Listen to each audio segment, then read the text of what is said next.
I promised in an earlier video to share a technique to help you get highly sophisticated, pre-qualified, detailed leads.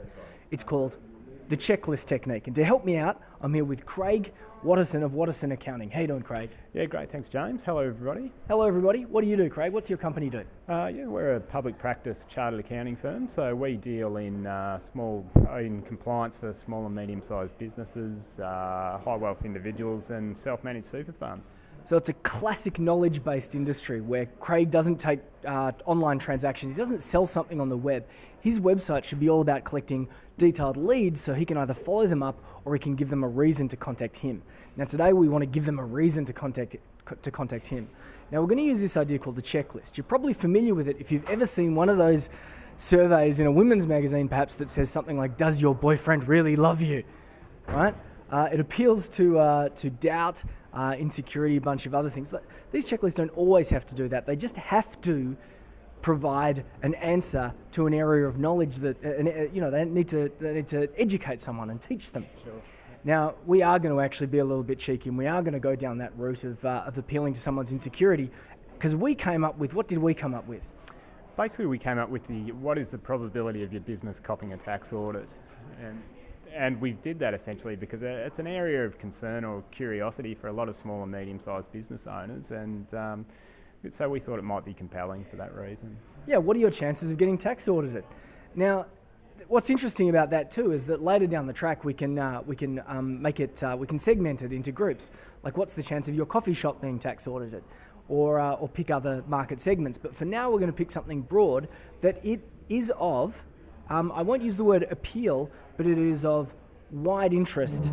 Yeah, it is of high interest to Craig's target market. And we're going to collect a whole bunch of information. We're going to educate these people, and at the end, we're going to give them a reason to contact Craig. Sure. Rock and roll, let's do it. So here we are, and what I'm going to be doing right now is creating a checklist to answer a concern of Craig's target market. And we're going to get a little bit specific. We're going to make our checklist. What's your risk of your cafe business being subject to an ATO audit? The main tool that I'm going to use today is one called Wufoo. You can see it on the screen right now, WUFOO. It was originally launched as a survey builder, but it's morphed into so much more and was recently bought by SurveyMonkey. What we're going to do is we're going to use this tool, Wufoo, to create a checklist. Now I use it often, so I've got my account here, and I've got about 200 surveys or forms that I've built over the last year and a half. What I'm going to do is kick things off by creating a new form. So here we are. I'm going to give this form a name. What's your risk of being audited? Yes, Craig. What's your business's risk of being audited? What's your business's risk of being audited? Now, we can elaborate down here and say something like, have a coffee shop, worried about it being audited. You'd also use this information to put in any disclaimers and caveats, like this is not to be used as a substitute for proper taxation advice. We're going to slam through this today and apply a principle that I call ready, fire, aim, where we just get it done, and then Craig can jump in later and refine the language. But I just want to show you guys at home how easy it is to create a checklist using something like Wufoo. Now, Craig's already set up some questions in a Word document. He's done this earlier. Here are some questions that Craig has prepared earlier. They look like this. As you can see, all he really did was he sat down and he opened up a Word document and he planned out his checklist, a series of questions. So let's hit create question number 1. It's a multiple choice question. For BAS and income tax purposes, I report X% of my cafe's takings. Interestingly, I would say when you're completing your introductory remarks as well, to make sure that it's clear that the information will not be shared with anyone. And you know your industry better than I do, Craig, so you want to know what all the risks are and that sort of thing of doing something like this. They are 100% an estimate and less than 90%. That is how easy it is to create a question. And all they have to do is answer it. I'm going to add another question. Another multiple choice is the second question that we have here. Now, I haven't put in a number next to these questions. And the reason why I haven't done that is because I'm doing two things at the moment here, talking while writing, account, underscore, underscore, underscore. And you can see that I've misspelled right-hand click, clean up. That was a simple shortcut for doing that. What have we got? Daily, monthly, and never. The reason why I didn't give it a number, and it's one of the other things I love about this, is that I can just drag and drop and move the order, which means that if I mess up, all I really have to do is move them around. Yeah, it's a lot easier than a Word doc, isn't it? A lot easier than a Word doc. The other thing as well is if there's a question or a format that I like, I can duplicate it. And I can say, okay, well, you know, that one there I did it well, so I'll do it again. If you're doing something slightly complicated, I didn't fix my spelling though. It's interesting. Little glitch here. I'll do it manually. So we've got a third question here, and the third question is the business. It's the businesses. So I think it goes like that. It's the businesses, BAS, and income tax lodgements are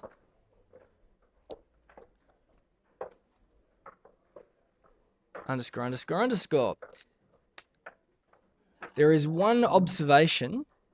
Did I spell lodgements? No, I'm missing an A. It's an interchangeable word. It's one of those ones where there's American spelling and English spelling. I think. Oh, okay. And here our answers are up to date.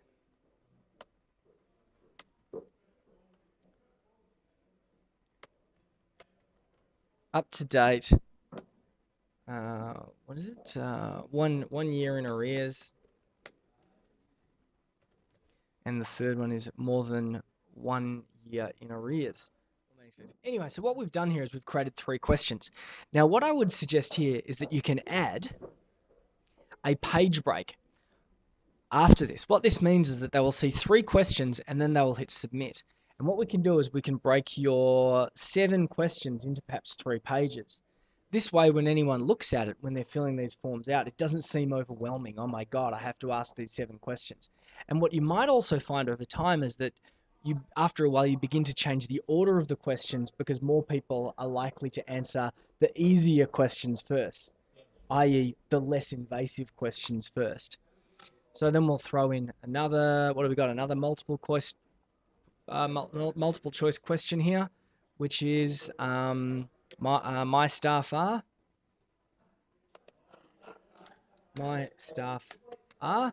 And then you've got a bunch of answers again.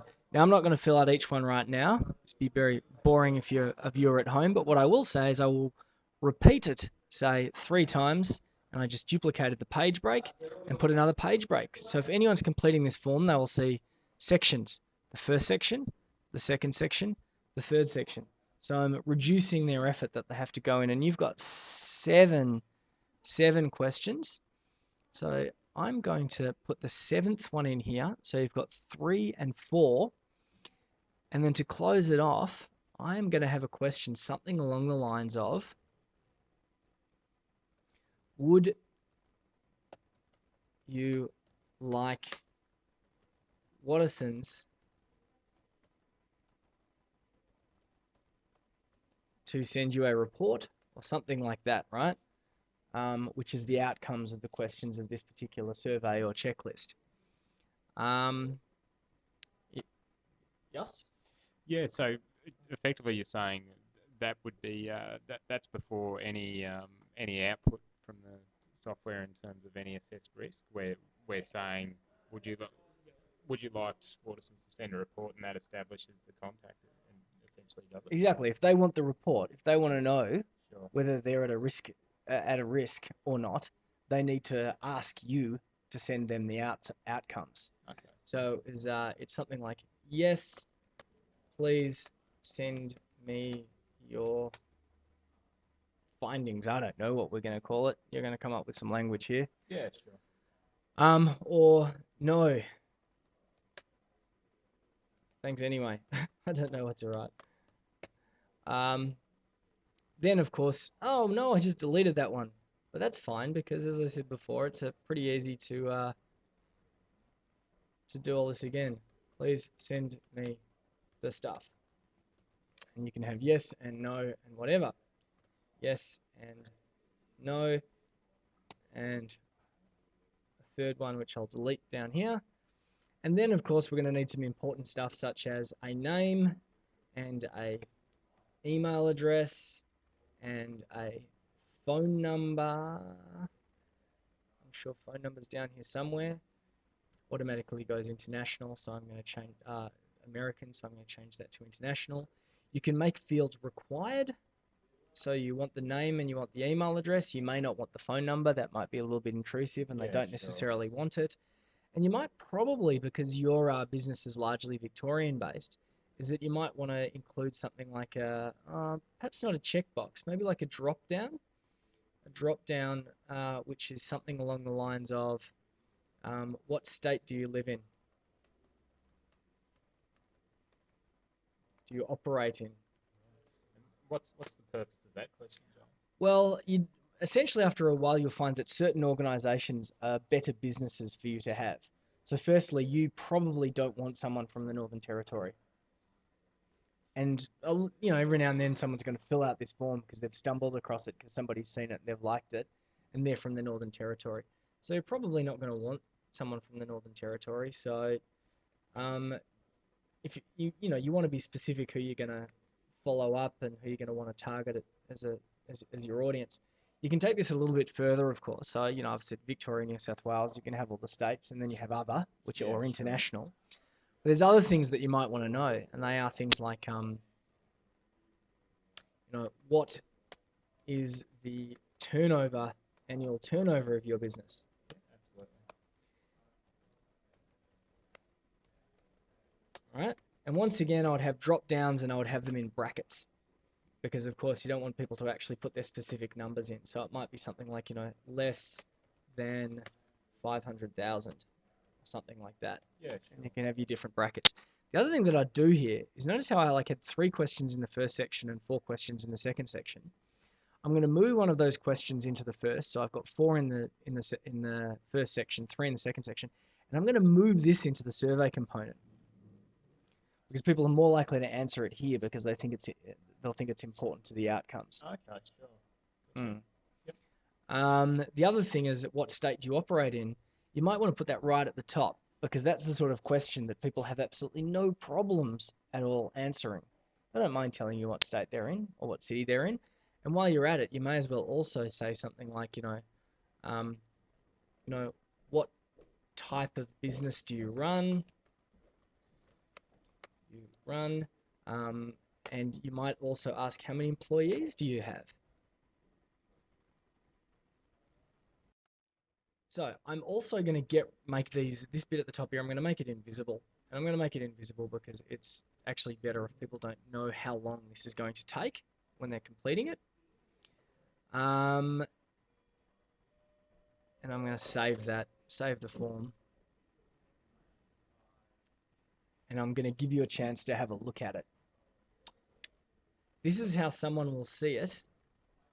Oh, what did we call it? Did we have the word coffee in it? No, what did we have the word in it? I've got to search for it. BAS. No? Tax? Oh, well, audited was in it. Audited, there we go. So we can have a look. View. What's your business risk? That's the way it's going to look, right? Okay. Now, have you seen how there's 1, 2, 3, 4, 5, 6, 7? I've ended up with way too many questions at the beginning. So I'm going to go in and I'm going to edit that. You know what I'm going to do? I'm going to add another page break. So I'm actually just duplicating that page break. There's a number of different ways to do things. And put that in there and save it again. Now what we can do with this form here, see how small and you know, oh, that's easy. What state are you in? I'm in Victoria. What type of business do you run? I run a third choice. How many employees do I have? 21 to 50. Next page. Now they're in. They're a part of it. They've begun. And when they've begun it, they're going to want to finish it. Involvement begets commitment. Then they can start answering your questions. Whatever it's going to be. Next page. So I hit the next page. I hope I hit the next page. You did, yes. There we go. Please send me your stuff. Yes, no, put in my details and whatever it's going to be. Now, what I then would suggest is that we can you can create your own themes for this particular page, so you can make it look whatever way that you want to do it. Now I've created a really tacky theme that I made before, called what did I call it? What's this? Blue Lagoon ice cream. All right, so I've given it that theme. You can create your own theme, and what it does is it allows you to create things like manage what's on the background, the wallpaper, the color. So this has got a little man here. I've changed the font. It's got a little pink background. Different themes here. Book Wrapper. Book Wrapper is an organization that I've done some work for, and they've got their own theme as well too, and it looks something like that. So what they've done is they've thrown their own logo in and they've put it there. So you can create your own landing page. Yeah, sure. Fantastic. Also, what you can do is you can take the code from that particular page, like that, embed code, and you can dump it within a page on your own site. And when it's within your own site, the form appears magically within your own website.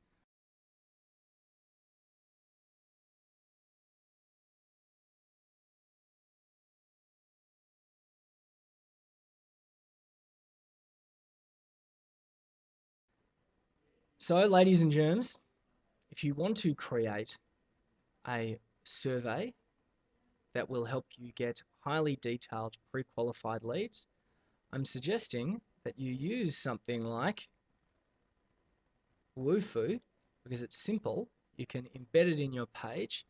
You can tailor it outside of your website to look however you want it to look, and you can tweak and change and refine. You can get it to send you notifications whenever you want, and you can see all the different ways that something like that can be used to generate a lead by offering to answer a question that's of high perceived value to your target audience.